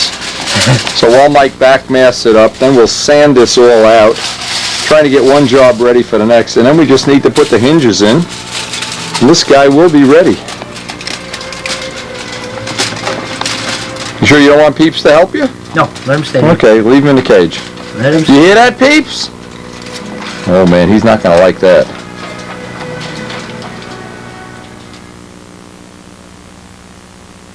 Now today, Jim Damarella is going to come over here, and Jim has an extensive background in electronics. It's what he does for a living. And he's decided to help me install this infrared system, and I'm going to let him basically do all the work while I watch. The things I always believe in is if you can find somebody that's more knowledgeable than you are and they're willing to share it, take advantage of it. Anyway, what I did ahead of time, and I did this a couple days ago, a while ago, have the servo already installed, the battery, the switch, all installed. So Jim is basically going to work on assembling the transmitter, which is, I guess, a kit. I don't even know what to say. You got to put a battery pack. You have to make a battery pack, and some of the wiring. And we're going to try to decide if we can get that sensor unit, which is like an LED sensor, out in a wingtip here, or maybe even more appropriately out here, I'm not sure. Again, I like Jim's advice and Jim's help. Keep in mind, Jim has an extensive background in RC car racing, electric car racing, so he is kind of the man when it comes to this stuff. And then once we get it all set up, we want to go over to Sergio's and let him do a range check on it so we can possibly fly it this weekend. I always do around building time, and we're approaching that time quickly. Try to organize all my little supplies, razors and CA and epoxy in these little trays that sell for about $3 in Home Depot. I even bought an extra one for all my electronic stuff. They have all the instructions, all the things that we may or may, these little small, see, I'm used to using jackhammers and pipe wrenches, and these are all nice little tiny screws. Made myself a little gizmo with small screwdrivers, all the shrink tubes, various kinds of solder. I've yet to find one solder that I'm happy with. Again, we may find out from Jim. And a nice thing about Jim is he's perfectly willing to share all the tricks that a professional, now see, somebody that does this for a living, they always have tricks. And I'm hoping he's going to be able to, well, I'm hoping we're going to get most or all of this done tonight in this session. Now, as Jimmy comes over, he's got a piece of your pizza pie. We're trying to eat a pizza Never pie. get an even break at Wendy's, let me tell you. The first thing is Jimmy says, watch out, he's going to eat the whole pie. He only ate one slice so far. But if you want to do any quality electronic work, the two things you need, a good soldering iron and a good pizza. That's the whole deal. Where'd the bird go? He's eating his pizza. Will that be pepperoni or mushrooms, peeps? He's attacking his slice of pie. Did he get pepperoni too? Yeah, that's all he took was the pepperoni. He stole the pepperoni off the pie. Oh man, we're never gonna. Peeps, you're okay. Eating a soldering iron here or something. Anyway, the first thing we have to do with the Zetron is make up the battery pack, and we're gonna go right off Sergio's directions. Get the batteries, and Jimmy is going to share with us the secrets of the secrets of showing Wendy how to solder without burning yourself or something. Yeah, well, I don't see what forgot to bring was some flux, so we'll see how lucky we get. I got this rosin core, and you said the Dubro solder is okay? Yeah. And you said Radio Shack solder is... Every now and then it's nice to have some paste. Okay, and I got the thin wall stuff. What is this, lead-free? That might work, might not. I don't know. I've never played with it. Well, we'll give it a try. You could do some... that's the stuff that comes from Dubro. See if it works any good. So it's always good to have some rosin in the tin, that little... Yeah, I like that stuff. the bowels of Wendy's shop, we found an old note. Boy, this thing looks like it's from the year of Jurassic Park or something. Okay, you want to look at that do you need to look at the diagram to see how he's got these wired up? Nah. Positive to negative, that's all you need to know. Just dip that in and do your thing here. Well, if you saw what a nightmare I had doing this, Jimmy, you would laugh. It was like a guy trying to start a Fox 35 with a dead battery. It really... Try putting it in that side of the case and see before you solder the other ones up. You can use that for a... Yeah. See if they fit. That's the way he's got the case laid out.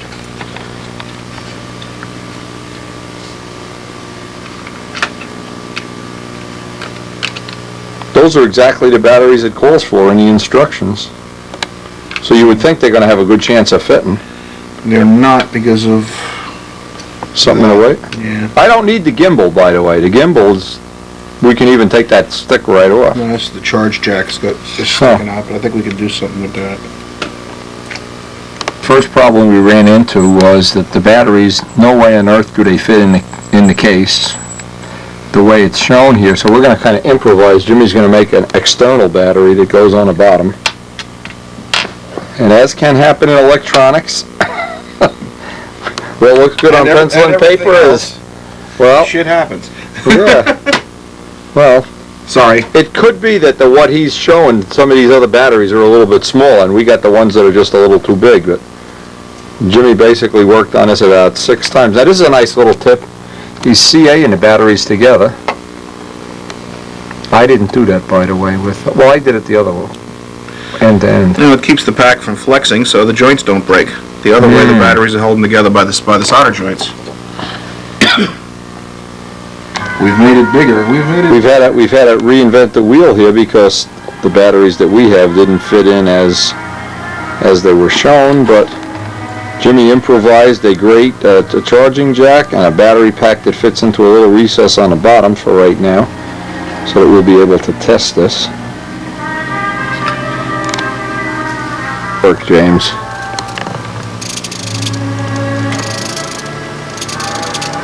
Look at this. We've hatched another. Look at this, Wendy. Look, you don't even need to look at it.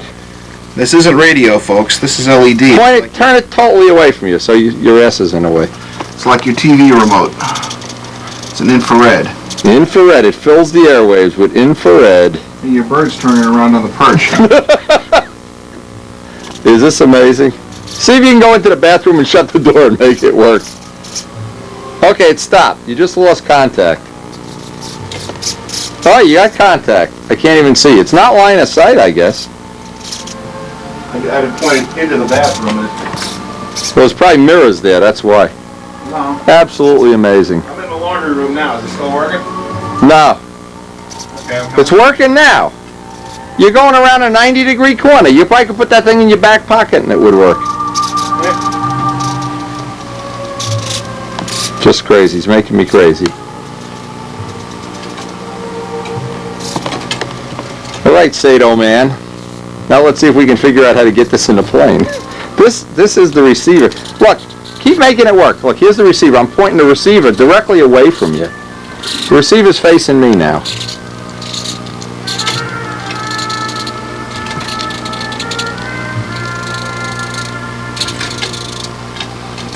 Stops anywhere. It stops wherever you want it to. Wow. Hey! Oh! Sorry, I'll talk. The bird wants to eat it. Okay, if you guys are so smart, this better be flying tomorrow. Mr. Sato to you. Came up with an even better idea than the one. Originally, this was the throttle. That was the first channel.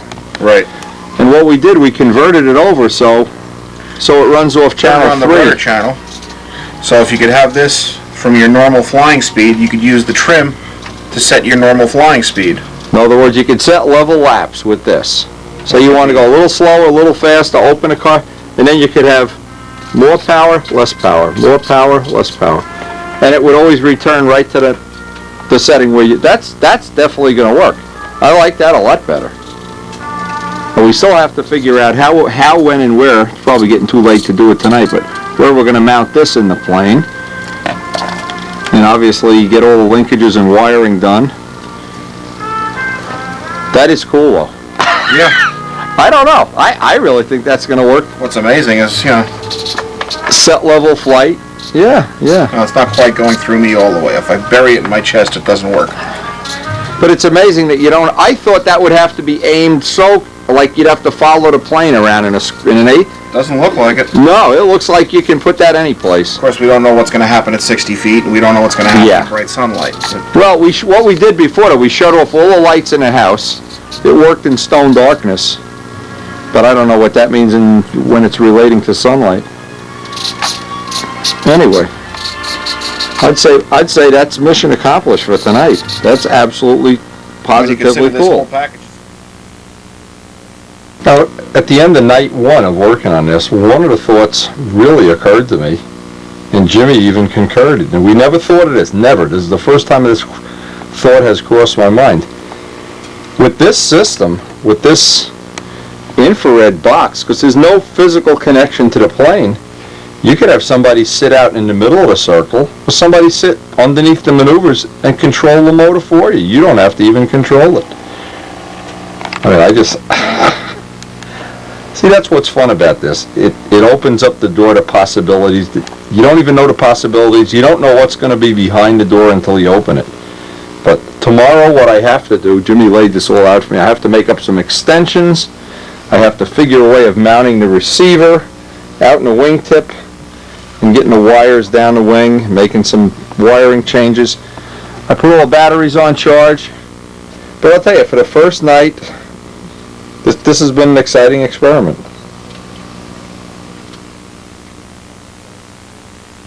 And the last step today, I should say today, this morning, I'm still tired from last night, but it was worth getting that tested.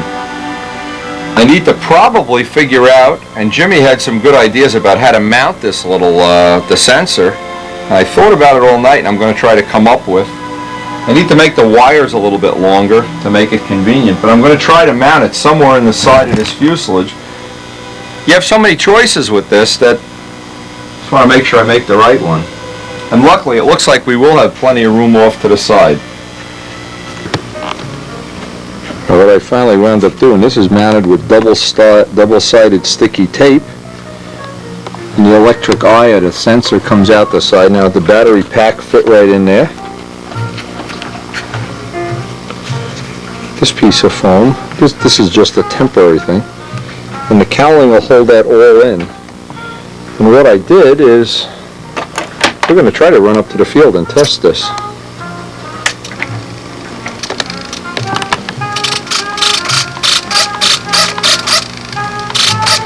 What I like, it comes back to wherever you set level flight. Now if you want to fly faster or slower, you can adjust level flight, more, less, more, less. Oh, what's good, Mike? You can work this while I'm flying the plane. Oh, this could get real tricky. Oh, you know what? You run out to the circle and forget to take the box. There's some guy like Peabody's around. You better hold this on your belt buckle. Hey, believe me, we worked through the night on this and worked through the morning trying to get this ready for a test. And the idea was that, my feeling was anyway, that if I could get out here on a bright sunny day and just try using it, the downside of this whole system might be that it's unreliable in bright sunlight. And we still don't know what the range is. We know you can go in a bathroom in the cellar and you still have range. But we brought the little Zetron unit, and what we're going to try to do is just see if it'll work without even running the engine, and see if it'll work with the engine running, and see if it'll work in flight. Do you want to fly the plane or run the engine? Take your pick. You want to be like on those big speedboats where they have a throttle guy and a rudder guy and a. Anyway, this will be our first day. The first time the Zetron has ever been out at the field. We're going to learn something today, we hope. The sun is extremely bright. There would never be a day it was brighter than this. One of the problems we did have, and it was my own fault, is the linkage that goes from the servo to the way this is fit into the plane was really awkward. And getting it to that it would work at the right ratio, it just was time consuming. It wouldn't open all the way, then it wouldn't shut all the way, and then I had adjustments and ball links, and I made an extra piece of linkage. But that aside, good thing we have test pilots. I want to run the Zetron and you run the elevators. We'll be like Mutt and Jeff here at the field.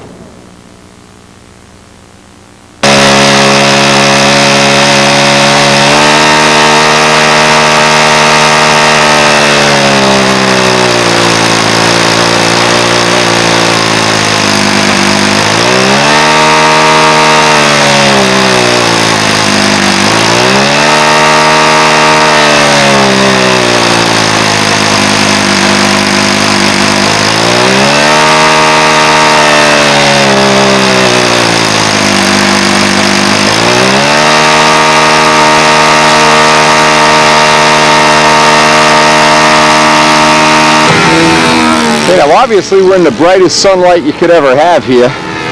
Let's see if it works.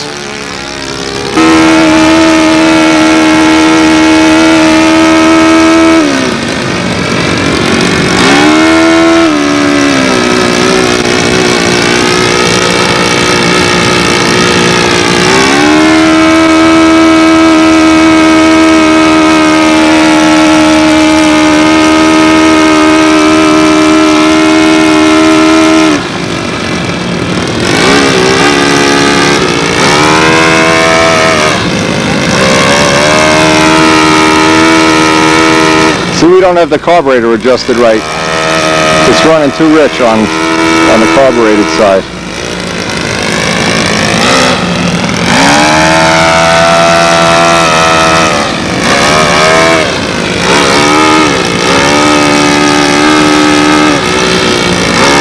Now this will be another test, Mike, just to see. I'm not using a throttle now, I'm just using that stable. See what I'm doing with the Z-Tron.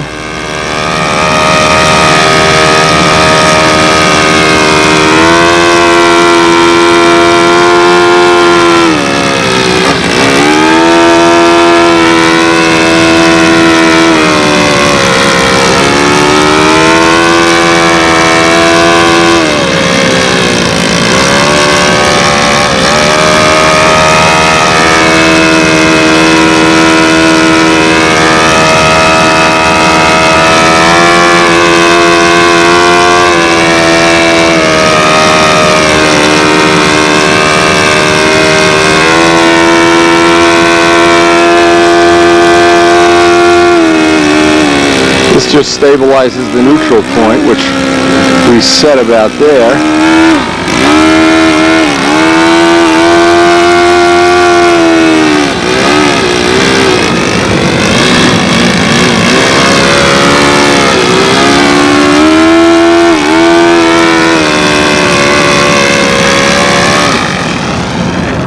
Okay, the carburetor's got to be adjusted.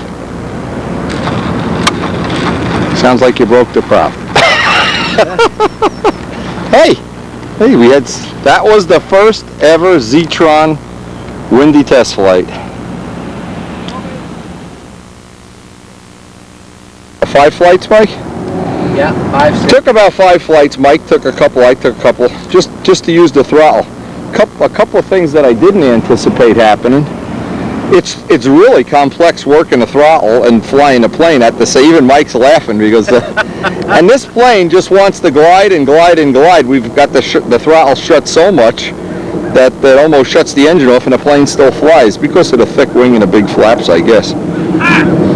Oh, we just had an invader pull in. Hey, we got the throttle working. Beautiful. We're having fun. Yeah, this is great. Did you bring your Dremel tool? Yeah, I got it. Why? Well, what we're going to do is I'm going to try to videotape a flight just to show how this is working. One of the biggest things that I saw happen, we broke the prop on the first flight. Not we, Mike. I broke it. Anyway, what I found was real useful is I can move this, take off with it at idle, move this up about a notch so that now this controls the speed and level flight, and I can just make a level flight whatever I want.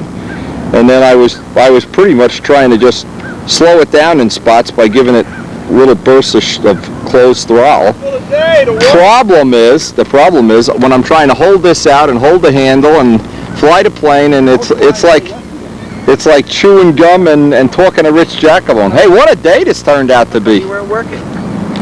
Yeah, you got your wife working. Your wife's probably there chained to the desk, running that greasy machine of yours. Anyway, we're going to try to videotape at least one flight here, just to see. I don't know. We may have to edit it down, because where we are, let's see. Yeah, we're not going to be able to see We're not going to see it. I don't know. Just what's your language? No cursing. Buzz Brodak's watching. And don't let the plane go till I'll move my head. I can't move the other hand. I see it. I know, but yeah, but you were kind of yeah. Okay, ready?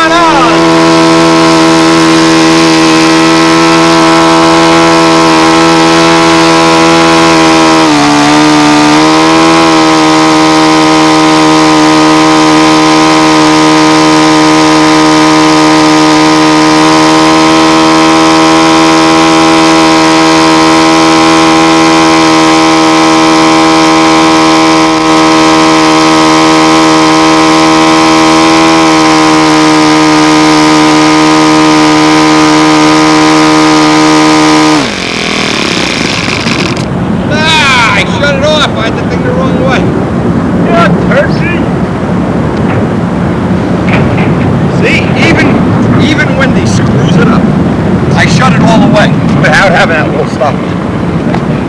Alright, put it back. Put it back. See who's in good shape and who's huffing and puffing, huh, Mike? Yeah, yeah. And it's windy. I did my huffing and puffing early this morning. Huffing and puffing. I know they'll laugh. I can hear Bob Dixon laugh.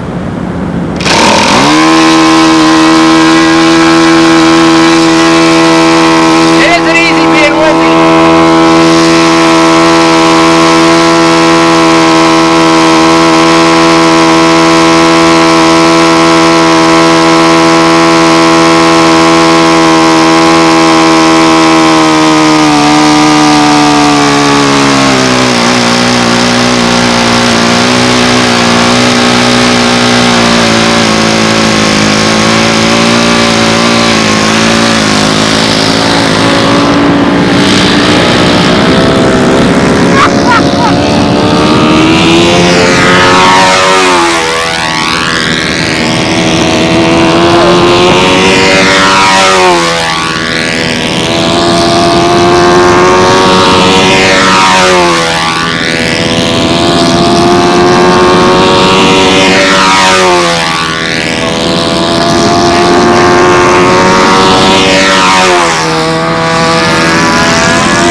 that vertical 8?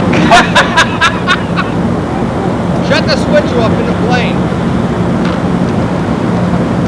Wendy, they're going to change the rules. That is wild. That is wild.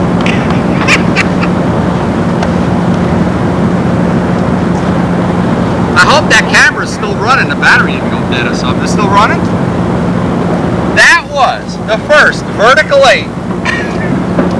With a, I don't know what we call that. We're having more fun. I can't believe it. This little guy is working despite the sun is terrible. And the problem is, it's really hard. Hold it. I'm trying to find a spot, you know, put it on my nose, put it on my hat.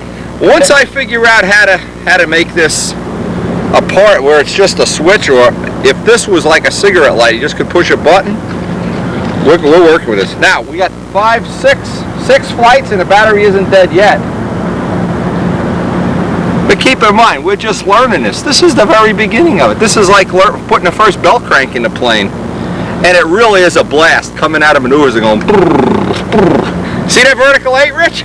I didn't see it, but yeah, Mike, I heard Mike talking to you.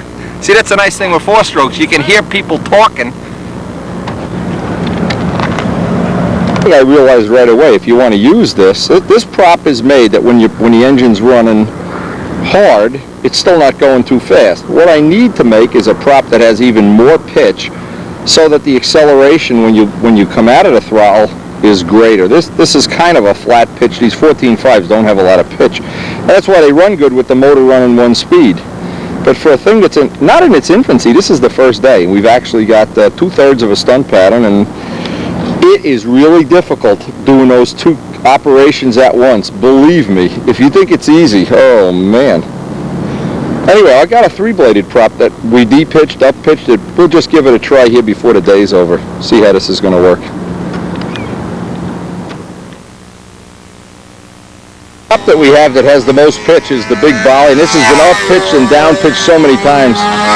Right now, we don't know where it is, but one of the things is we want to have a little too much pitch, so we're not running the motor at full throttle. We can run it just a shade under full throttle.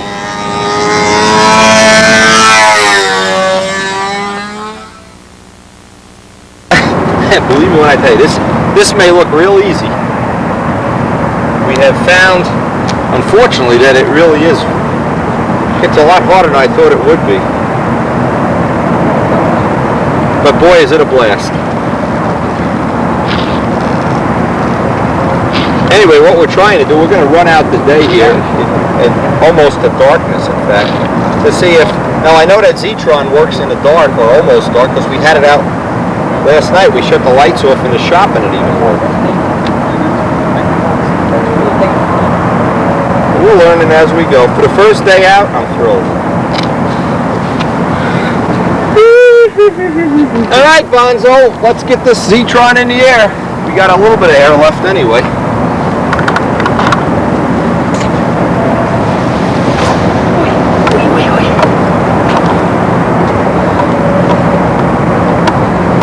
Sabatino was here on Monday. I couldn't fly with him though. No, how come? Oh, I was tied up. I couldn't leave.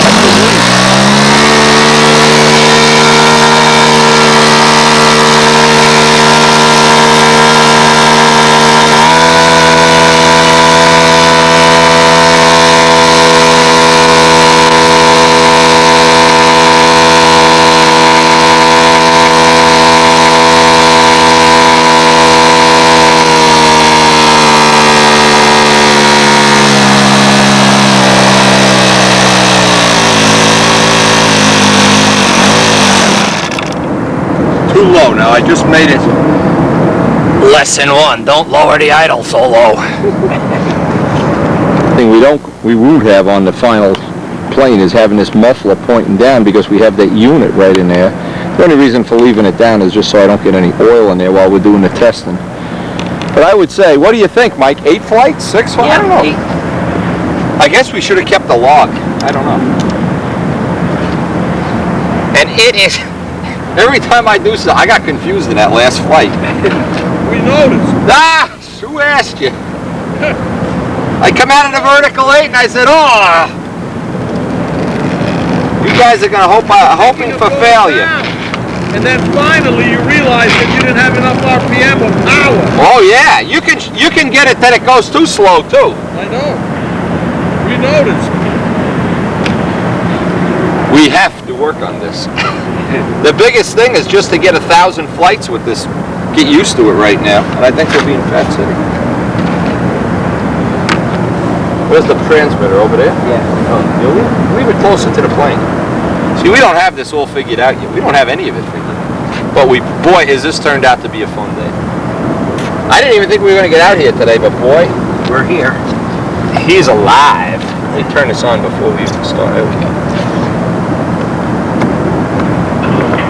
Really just trying to see how long the batteries are going to last now. That'll be interesting to find out. You all set? Yeah.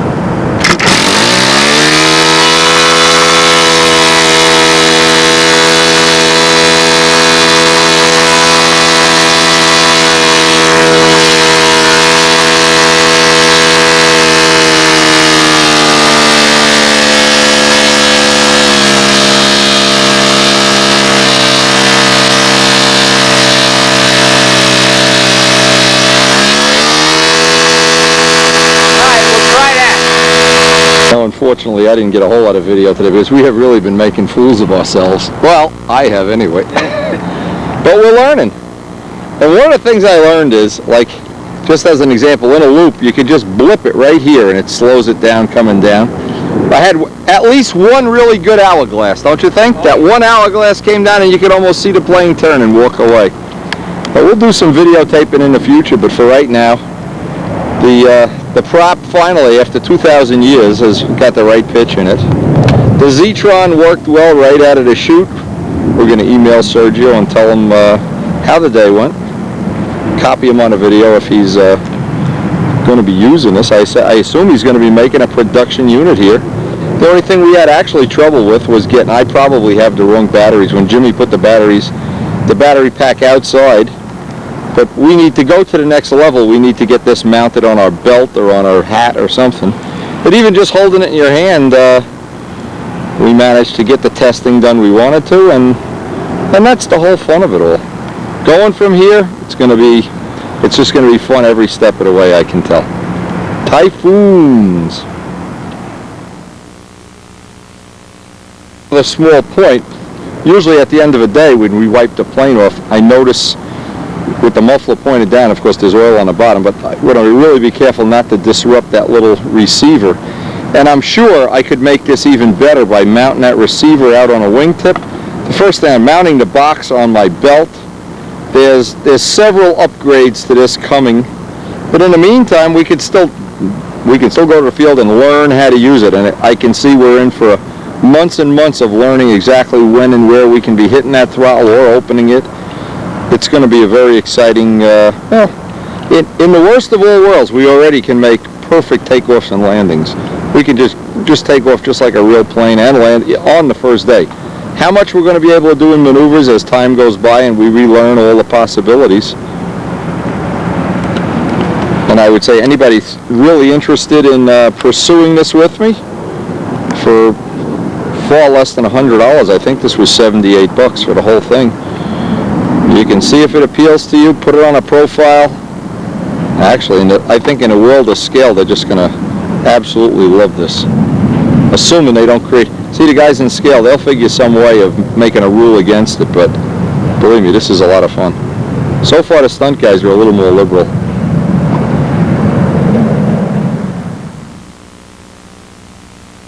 I always say, hey, thanks to everybody that contributed, including Jim Damerel, including Mike, the test pilot,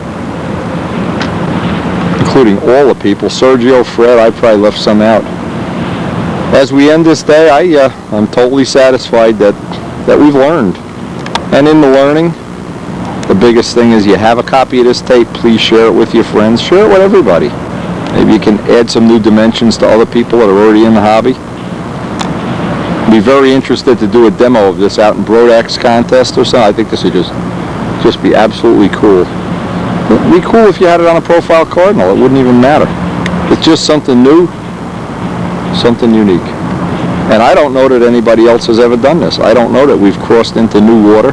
And if we haven't, it's not really a big deal. What is a big deal, though, is to try to learn as much as we can in the upcoming weeks, because sooner or later, if you live in the Northeast, you know, the winter sets in and then it's pretty much over. It's building time. Once we got back to the shop, we put all the batteries on charge. It's relatively idiot-proof to get the batteries in and out of here. A couple seconds. And I would rate, I just don't even know, for the first day that we've ever done this or experimented with, I just would rank that right up there with the most successful of things. And we don't know where this is really leading, but we're certainly going to enjoy the journey.